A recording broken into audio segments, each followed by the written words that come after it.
So cinema తర్వాత cinema అలు పెరగకుండా నేను 4 సినిమాలు వరుసగా చేస్తాను బ్యాక్ టు బ్యాక్ అంటే గనక అది కేవలం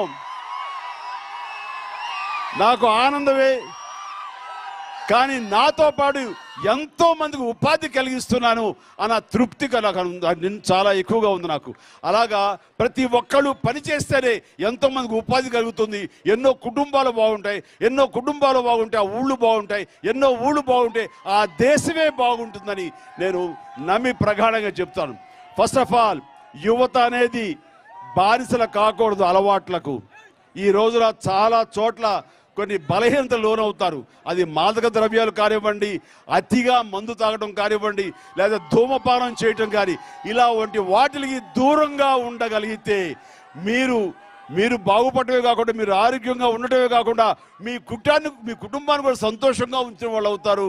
తద్వారా ఈ జన్మని సార్థక చేసుకునే వాళ్ళు అవుతారు. ప్లీజ్ మీరు మీ కెరీర్ మీద దృష్టి పెట్టండి. మీ కెరీర్లో మీరు సాధించాల్సిన దాని మీద దృష్టి పెట్టండి. దానికి కావాల్సిన కష్టం పడండి. మీరు అనుకునేది సాధించడానికి పగటిపూట కళలు కనండి.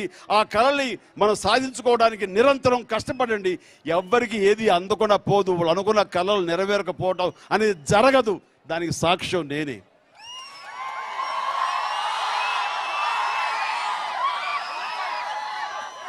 ఇక్కడ ఉన్న మల్లారెడ్డి గారు మరో సాక్ష్యం. చిన్న రైతు కుటుంబం ఇక్కడి నుంచే.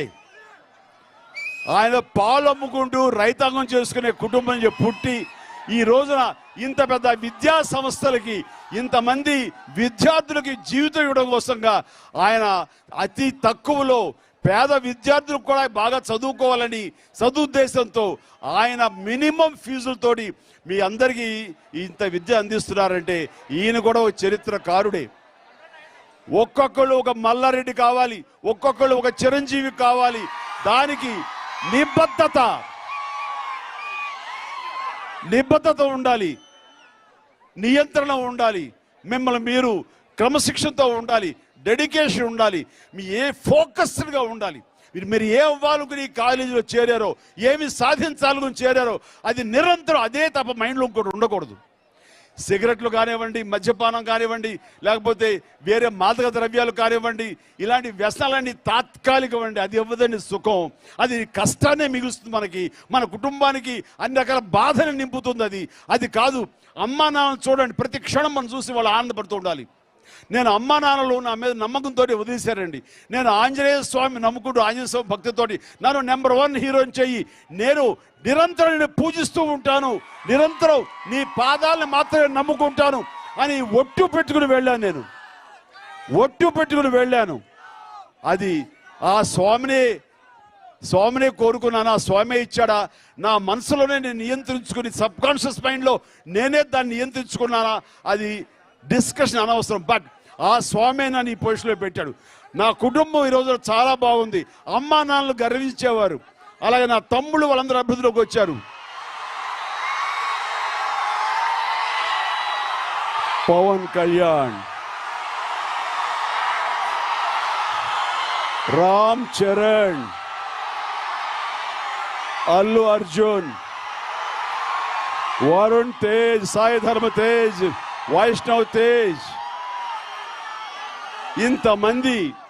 ఇంతమంది వచ్చారు అంటే గనక నా నిబద్ధత, నా క్రమశిక్షణ, ఏ ఒక్క చెడు అలవాట్లకు లోను కాకుండా నా ఆరోగ్యాన్ని చూసుకుంటూ నేను ఆరోగ్యంగా ఉంటేనే ఏమైనా చేయగలను, ఏమైనా సాధించగలంటూ ఈ రోజు కూడా క్రమం తప్పకుండా ఎక్సర్సైజ్ చేస్తాను. ఈ రోజు కూడా నేను ఆహార నియమాలు ఉంటాను. ఈ రోజు కూడా నేను చాలా డిసిప్లైన్గా ఉంటాను. కాబట్టి ఈ రోజున వాల్టేరు వీరయ్యలో చూశారు. ఈ రోజున మీలో ఒక 4,000 మంది స్టూడెంట్స్ నా చిత్ర రూపంలో నిలబడి మీరు నాకు ఇచ్చినటువంటి గొప్ప గిఫ్ట్ ఈ రోజున. Thank you. అలా నిలబడి నాకు ఆ చిత్రాన్ని టాప్ యాంగిల్లో చూసినప్పుడు ఎంత ముచ్చటగా ఉందంటే అంత ఇంత కాదు. నేను ఆ చిత్రాన్ని కాంప్లిమెంట్గా తీసుకుంటూ దాన్ని నేను పదిలపరుచుకుంటాను నా జీవితాంతం.